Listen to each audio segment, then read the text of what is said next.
to expand the airfields so the Army could come in and do their thing. We're sending food. We're sending other sort of substance. And I was part of the logistical element to make it happen. And that was probably one of the highlights of my career, knowing that this food is going to help somebody, not around, off out of my magazine, had to leave my body, but this food is helping somebody. Yeah, I would really say that. Now, eventually, after my 20 years is up, I will enter the civilian sector and probably somewhere in the world of logistics, probably on the East Coast. But yeah, that's kind of me in a nutshell. Great, thank you. Yeah, absolutely. What?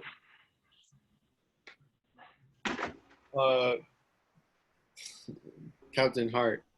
Shoot.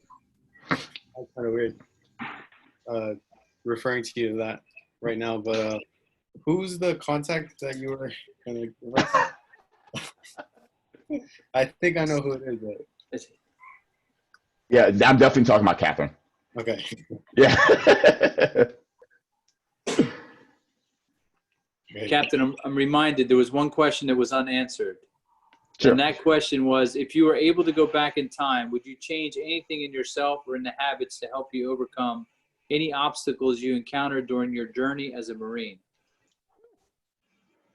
So yes, I would change a couple things. After college, doing it all over again, not knowing how it would have turned out, I probably would have enlisted first. And then I don't know if I would have picked the same job, but I probably would have enlisted and then gone the officer route after my enlistment. I think there was so we call them Mustangs. When you go from enlisted to officer, when you're a Mustang, you already have, by the time it's time for you to be an officer, you already have the basic knowledge of how to Marine, right? All of that has already been indoctrinated in you. And now you just have to learn A, your new job, but B, how to be an officer. Well, when you go straight to being an officer, you have to learn how to be an officer, learn your job, and learn how to Marine. So there's a couple different steps that I feel like it just would have been easier if I had done it the other way. It would have taken more time, absolutely. But I think there would be a different level of understanding and a little bit of a cushion in there going that way. When you mess up as a private, everybody expects it. It's okay.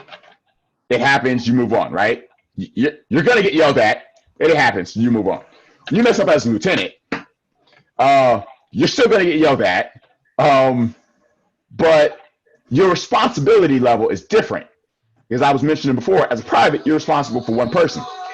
As a lieutenant, you're responsible for 40 people. So your mistake affects a lot more people than just you, right? So there's a little more to your mistake, and the learning curve is a lot steeper. Yeah. That's some good information. Yeah. Anything else? Anybody else? Then we'll let the captain go. Yep. All right. Well, it's been a pleasure. I'm so glad that y'all could have me on. You had mentioned standing on the shoulders of giants. I definitely do not consider myself a giant, but I'm very humbled to have been a part of this interview. I'm really grateful that y'all even thought of me. Thank you. Really appreciate Thanks, Captain. Absolutely. Y'all take care. You too. Thank you. Yeah. Bye. Great job, John.